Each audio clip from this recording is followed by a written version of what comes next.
बिस्मिल्लाहिर्रहमानिर्रहीम। नाजरीन, hit story के साथ मैं हूं शमशाद मांगट। नाजरीन, ये स्टोरी है बड़ी दिलचस्प। अगर आखिर दम तक, आखिरी जो हमारा वर्ड है, जो आखिरी हमारा मिनट है, उस तक हमारे साथ जुड़े रहेंगे तो आप हैरान रह जाएंगे कि कौमी ख़जाने के साथ कैसा कैसा खिलवाड़ हुआ है। ये स्टोरी 2008 की है। सेक्रेटरी पेट्रोलियम थे उस वक्त अब्दुल्ला यूसुफ, जो जनाब उस वक्त के सदर पाकिस्तान परवेज़ मुशर्रफ साहब की मौजूदगी में सर पे गिलास रख के नाचा करते थे, डांस किया करते थे। बड़े मशहूर थे और बड़े पावरफुल भी थे अब्दुल्ला यूसुफ साहब। उनके एक क्लर्क थे मियाँ रशीद साहब। मियाँ रशीद साहब को क्लर्की के दौरान जो है एक फ़न आ गया। उनको ये समझ आई कि यार क्लर्की में तो कुछ भी नहीं रखा हुआ, असल धंधा तो स्मगलिंग का है, असल धंधा तो टैक्स चोरी का है। चुनांचे उन्होंने ये छोड़ के काले तेल का स्मगलिंग का धंधा शुरू किया। काले तेल के वो ट्रक मंगवाते थे और कस्टम हुकाम के साथ मिलके उनको क्लियर करवा लेते थे। और उसी दौर में मतीन आलम जो है वो वहाँ पे ड्राई पोर्ट के इंचार्ज थे और उनका उस वक्त डिप्टी कलेक्टर कस्टम का ओहदा था। तो इस सारे नेट में अहम एक पुरजा मतीन आलम भी थे, जिन्हें हाल ही में 1.5 करोड़ रुपए का इनाम भी दिया गया है। मैंने पहले भी सवाल उठाया और लेटर भी लिखा है राइट टू इन्फॉर्मेशन एक्ट के तहत कि मुझे बताया जाए कि जिन लोगों को रिवार्ड दिए गए हैं, जिनको इनामात दिए गए हैं, उनकी असल कारकर्दगी क्या है। क्या करप्शन की बुनियाद पे ये रिवार्ड दिए गए हैं कि इन्होंने करप्शन अच्छी की है? यानी एक तरफ तो वो करप्शन से माल बनाते रहे, दूसरे साथ साथ उनको रिवार्ड भी दे दिया गया। या इस कौम को बताया जाए कि इन्होंने इतना टैक्स कलेक्ट किया है, या इस कौम को बताया जाए कि इन्होंने इतने स्मगलर पकड़े हैं, या इस कौम को बताया जाए कि इन्होंने जो स्मगलिंग का माल पकड़ा है उससे हमारी मईशत जो है अपने पाँव पे खड़ी हो गई है। ऐसा तो कुछ नहीं हुआ। मईशत तो हमारी पोलियो ज़दा होगी, मईशत तो हमारी अपाहज होगी, लूली लंगड़ी होगी इन चोरों की वजह से। इनकी वजह से जो हमारे पैसा चोरी करते रहे, टैक्स चोरी करते रहे, मियाँ रशीद जैसे कारीगर लोग जो हैं वो इनको इस्तेमाल करते रहे। मियाँ रशीद का मैंने आपको बताया वो एक क्लर्क था। क्लर्क ने ये काम सीख लिया, काले तेल का धंधा करना उसने शुरू कर दिया।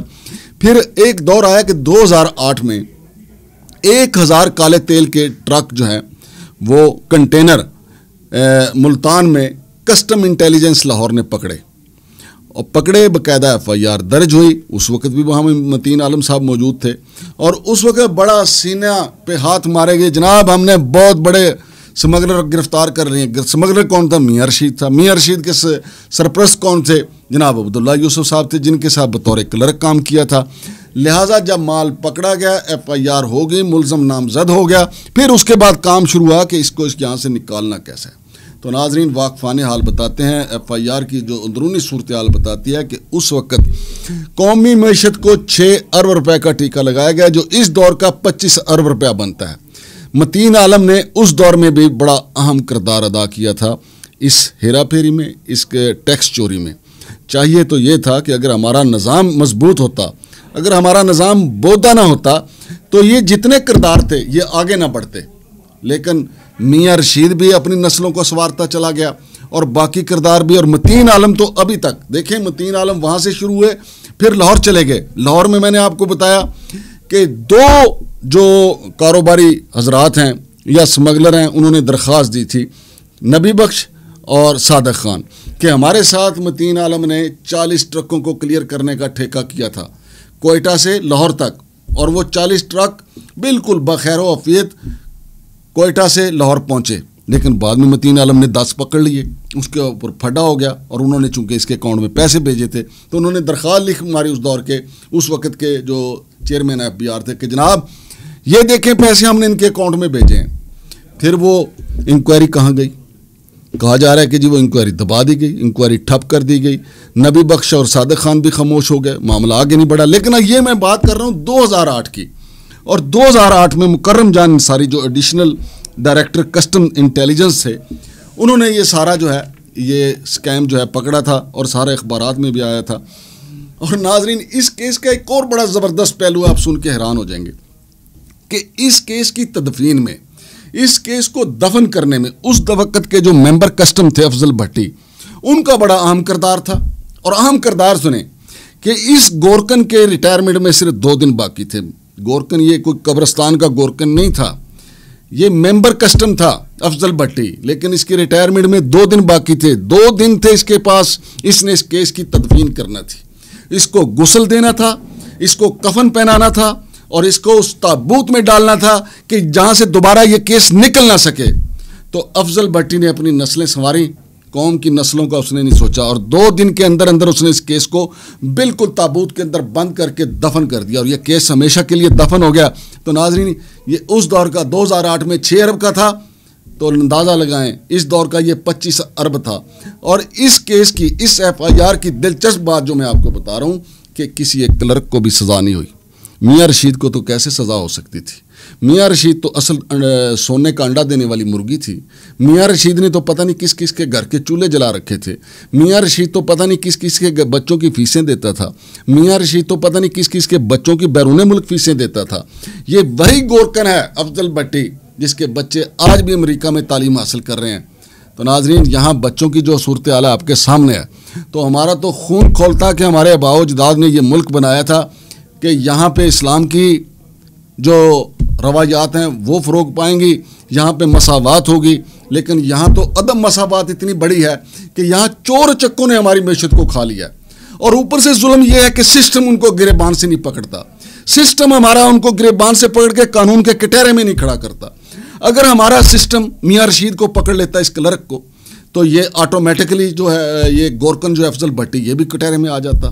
لیکن ہمارے سسٹم نے کہا جاؤ موجیں کرو، جاؤ جتنا مرضی لوٹو۔ یہیں سے متین عالم نے سوچا کہ مجھے پکڑنے والا کوئی نہیں ہے، لہٰذا موجیں کرنا میرا حق ہے۔ وہاں سے بھی سرخرو ہوئے تو لاہور جا کے جھنڈے گاڑ دیے۔ اب آپ یہ پشاور میں جھنڈے گاڑ رہے ہیں، لاہور میں ان کے خلاف شکایات تھیں۔ اب پشاور میں کلیکٹر آف کسٹم ہے متین عالم صاحب، اب انہوں نے وہاں پہ جو کنٹینر جتنے بھی جا رہے ہیں ان کی کلیئرنس کے لیے ایک اپنا خاص الخاص کار خاص بٹھا دیا ہے۔ اچھا کہیں پہ 15 لاکھ روپے مبینہ طور پہ فی کنٹینر لیا جا رہا ہے، کہیں پہ 5 لاکھ لیا جا رہا ہے، انگور اڈا کا ریٹ اور ہے، ازاخیل کا ریٹ اور ہے، تورخم کا ریٹ اور ہے، پشاور کا ریٹ اور ہے، یعنی ہر جگہ دکان کھول دی ہے۔ اب ایک بندہ جس کی سروس اتنی ہو گئی ہے اس کے تو فنگر ٹپس پہ ہے کہ میں نے کہاں کہاں بندہ بٹھانا ہے، کہاں کہاں سے پیسے لینے ہیں۔ تو ناظرین یہ ساری صورتحال چیئرمین FBR کے صاحب کے بھی علم میں ہے، یہ ساری صورتحال ہمارے وزیر خزانہ صاحب کے بھی علم میں بھی لازمی ہوگی، جنہوں نے ان کو انعام دیا ہے۔ میں تو دیکھیں آواز بلند کر رہا ہوں، نہ صرف اپنے خبریں ٹی وی کے ذریعے بلکہ اپنے وکلا کے ذریعے لیٹر بھی لکھ دیا ہے عزت مآب جناب چیئرمین FBR کو، وزیر خزانہ کو، سیکرٹری خزانہ کو، وزیر اعظم کو کہ جناب رائٹ ٹو انفارمیشن ایکٹ کے تحت مجھے بتایا جائے یہ انعام جن لوگوں کو دیا گیا ہے انہوں نے قوم کی کون سی خدمات کی ہیں۔ اگر تو قوم کو لوٹنا ہی فرض ہے تو پھر کوٹ لکھپت جیل، اڈیالہ جیل اور باقی تمام جیلوں میں جو ہیں کچے کے ڈاکوؤں کو بھی ان کو انعام دیں کہ انہوں نے بھی تو قوم کو ہی لوٹا ہے، تو پھر ان کو بھی انعام دیں اگر ان کو انعام دینا ہے۔ تو یہ 6 ارب کا آپ وہ FIR نکال کے دیکھیں جو 2008 میں ہوئی، پھر وہ جو نبی بخش اور صادق خان والی معاملے کو دیکھیں، پھر وہاں جو پشاور میں جگہ جگہ انہوں نے ناکے لگا دیے ہیں جو لوٹا جا رہا ہے مال۔ اصولی طور پہ تو سمگلروں سے، سمگلر کہیں یا کاروباری لوگ کہیں، جو وہ مال منگواتے ہیں ان کا ٹیکس وصول ہونا چاہیے۔ اگر سارا ٹیکس وصول ہو کے قومی خزانے میں جائے گا تو ہماری جو معیشت ہے وہ پولیو زدہ نہیں رہے گی، ہماری معیشت جو ہے وہ IMF کی بیساکھیوں پہ نہیں چلے گی، ہماری معیشت کو ان ٹیکسوں کی ضرورت نہیں پڑے گی جو غریبوں پہ لگائے جاتے ہیں، ہماری معیشت کے غلط اعداد و شمار آئندہ آنے والے بجٹ میں پیش نہیں ہوں گے، ہماری معیشت ایسی نہیں ہوگی کہ چھوٹے ملازمین کے لیے دوائیوں کے پیسے نہ ہوں، ہماری معیشت ایسی نہیں ہوگی کہ ہمارے ملازمین جو ہیں وہ تنخواہوں کی بڑھوتری کو ترسیں، ہماری معیشت ایسی نہیں ہوگی کہ ہمارا کسان ترسے، ہماری معیشت ایسی نہیں ہوگی ہمارا مزدور مر جائے۔ لیکن سوال یہ پیدا ہوتا ہے کہ ان وائٹ کالر کرائم والوں کو کون پکڑے گا؟ وہ پکڑنا ہے چیئرمین FBR نے، وہ پکڑنا ہے وزیر خزانہ نے، وہ پکڑنا ہے جناب پرائم منسٹر نے، اور زیادہ ہی زور سے پکڑنا ہے تو پھر وہ تو ہمارے آرمی چیف صاحب ہی پکڑ سکتے ہیں، کیونکہ جب وہ کہیں گے تو یہ سارے کے سارے کٹہرے میں وزیر اعظم صاحب ذرا زیادہ حوصلے کے ساتھ ان کو کٹہرے میں لے آئیں گے، ورنہ تو یہ لوٹ مار کا بازار گرم ہے۔ ناظرین اگلی سٹوری تک کے لیے، اگلے فالو اپ تک کے لیے شمشاد مانگٹ کو اجازت دیجیے۔ اللہ حافظ۔